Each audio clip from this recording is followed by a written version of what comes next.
Hi, welcome to Azariah's Fiber Arts. My name is Sarah, and I am the artist and designer behind Azariah's Fiber Arts. Hit the like or subscribe button anytime while you're watching. All right, let's get into it. I'm going to show you how to add an applied I-cord to your crocheted piece. You'll need your piece, the yarn that you're going to use I-cord for the I-cord, one stitch marker. You don't want it to be too heavy. Your crochet hook, same size as you used for your project, is good, and something pokey. I have a knitting needle. You could also use a tapestry needle. This was just available for me to use, so I picked it up and decided to use it. All right.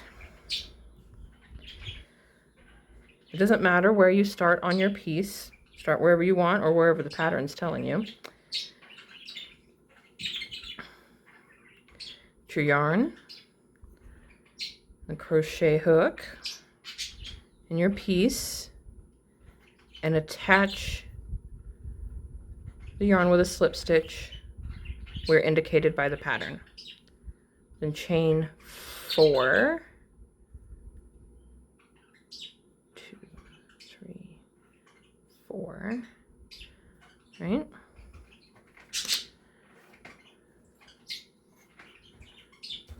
Place the stitch marker in that last loop. Leave it on the hook for the moment. And we're going to go along. I like to pick up both of the loops of the chain. And you're just going to yarn over and draw up a loop and leave it on the hook.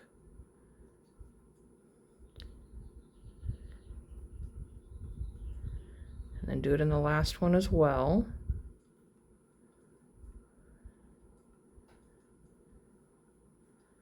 Right.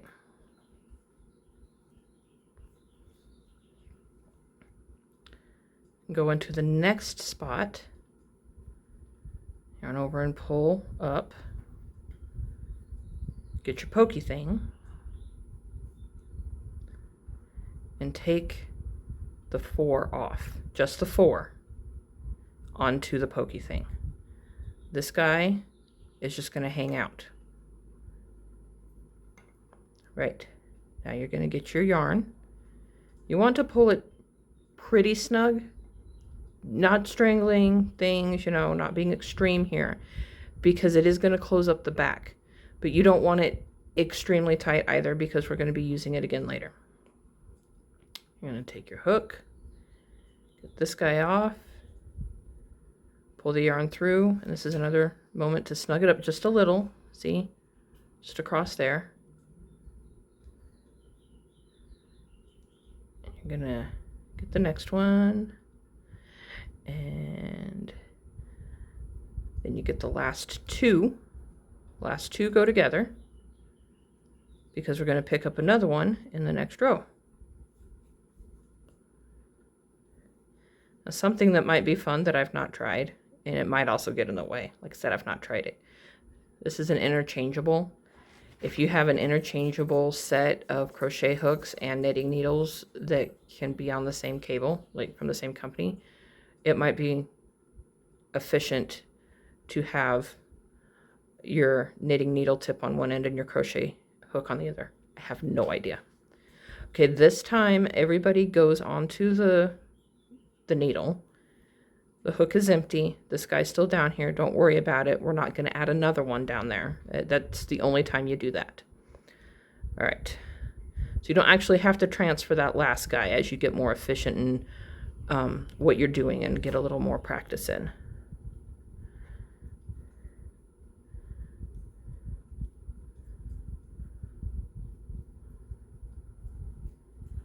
Oops. I only go through the one. I like to get it off the pokey thing and then just pull. Oh, the last two go together. I almost forgot. Yeah, that happens a bit. Last two go together, and they're really easy to go. And then we pick up the next one.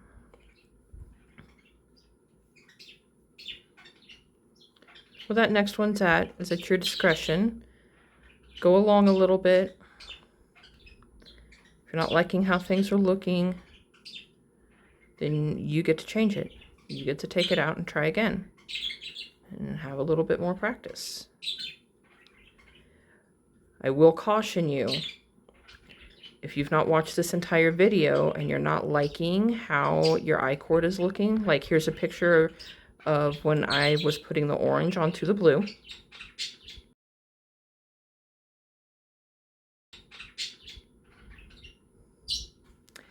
And I was not liking how the I-cord was looking, and I was ready to rip it out and figure out something else until I watched the end of the video and yeah, I did that final step, which I will show you soon.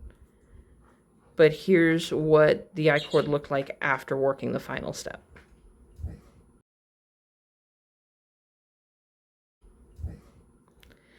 So it was worth it to persevere, to rip out when I didn't like what I had done.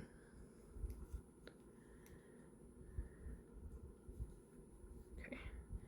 These are all singles, so they're fairly easy to decide where to go next. I just want to make sure that I don't put two in the same, into the same row.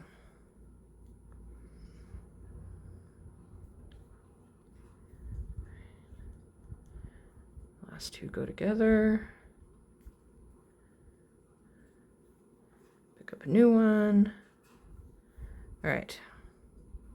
So that's what we're looking like right now. And ooh, they're not in the same hole. They look like they were, but they're okay. And then as I can see, it looks like that over here too. So that's just going to be the pattern of it. And that's just going to go like that all the way across. So remember, we have not done that final step yet. And this is what we're looking like. All right, so keep working your I-cord across. When you get to a corner, like I have a corner here, I will definitely be working 2, probably in 3 of these rows, just so I have enough to turn that corner nicely and it not become a place where it's going to pull when I block. All right, go finish your straight edge and come back for that final step. All right, I have worked all the way around. I've done the corner. I still have my stitch marker in that one stitch. We need to come up here and finish what we've got going. I've got just a couple more rows left to do. So I'm going to go ahead and do that.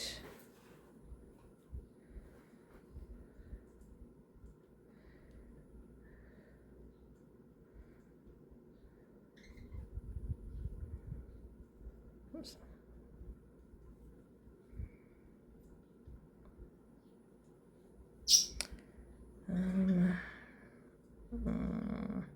Yeah, I'm going to squeeze in one more here.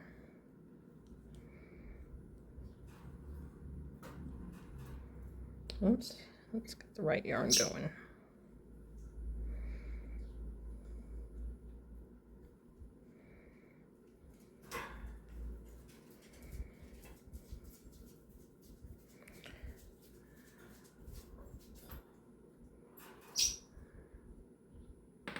I'm going to move my stitches over to my pokey thing. I might, you know what, I'm actually going to put them on a tiny stitch holder just because we're going to be moving the fabric around a lot and I don't want the pokey thing to fall out and I lose my stitches.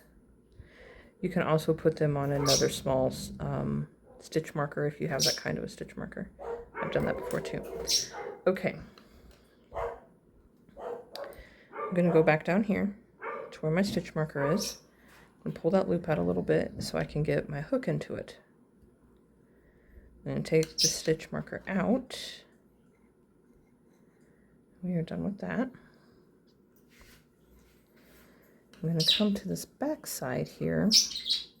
Move your tail out of the way. See all these? Yep, the straight parts. And we're going to just go all the way up.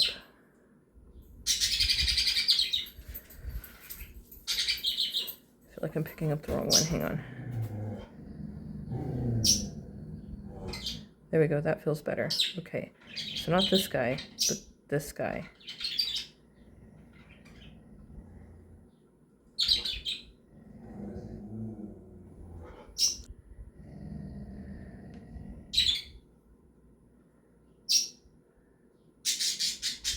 And it's just making another column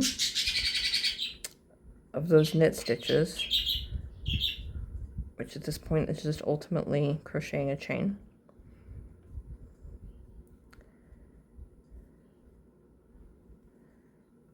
I'm gonna go just a few more.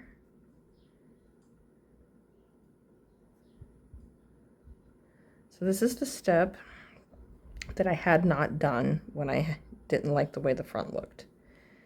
Then I had a moment, I was thinking through some stuff, and I'm like, wait a minute, and it just all clicked in my head before I even watched the end of the video. Okay, so remember, this is the front when we haven't picked those guys up. This is the front after those guys have been picked up.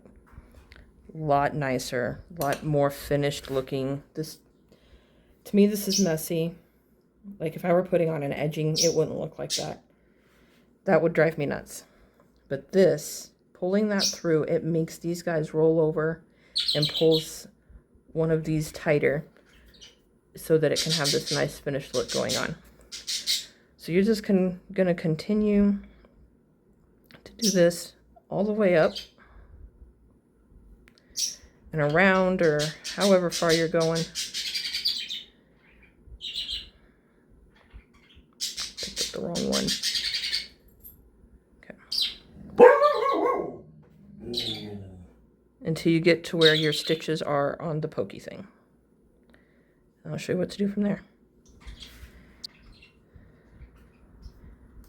All right, so I have come this far, picking up.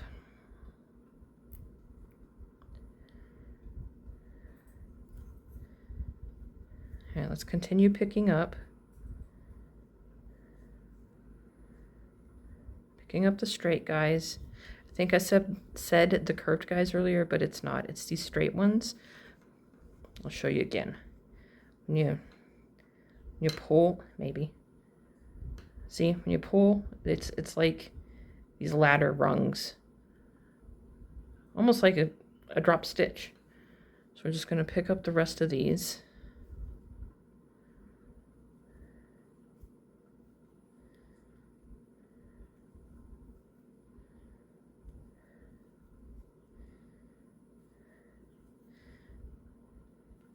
And picking up these guys is a lot quicker than picking up the squiggly guys.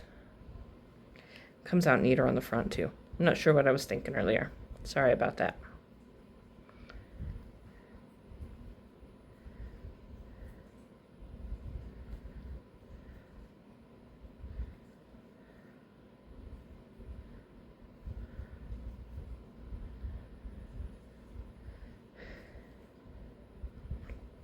If you're having a hard time getting in there and getting it picked up, you can use a smaller crochet hook if needed.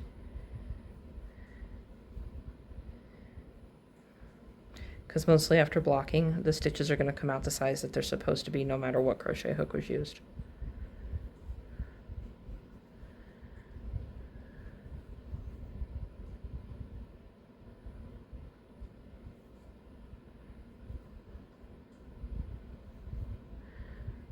Alright, I'm so close to the end. It's pulling on the work I've got on this stitch holder up here. Okay, that's the last one. We have our 3 stitches on the stitch holder. We're going to take them off and put them on to the hook. Sorry, we got 4 stitches. So we'll have 5 stitches total on the hook. 2. Sure we will. 3, 4, 5. There we go. All right.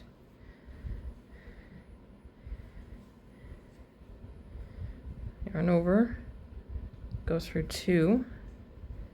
Yarn over, go through 2. Yarn over, go through 2.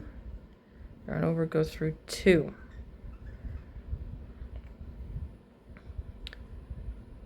hook into that same, you see I'm in that same stitch, and then this one happens to be literally just the base chain that was literally just one. And I'm going to do a single crochet,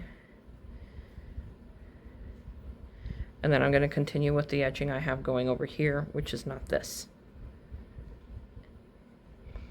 And I should have woven my end in first because it's looking weird now. We will deal with that off camera. And that is how you work the applied I-cord edging for crochet.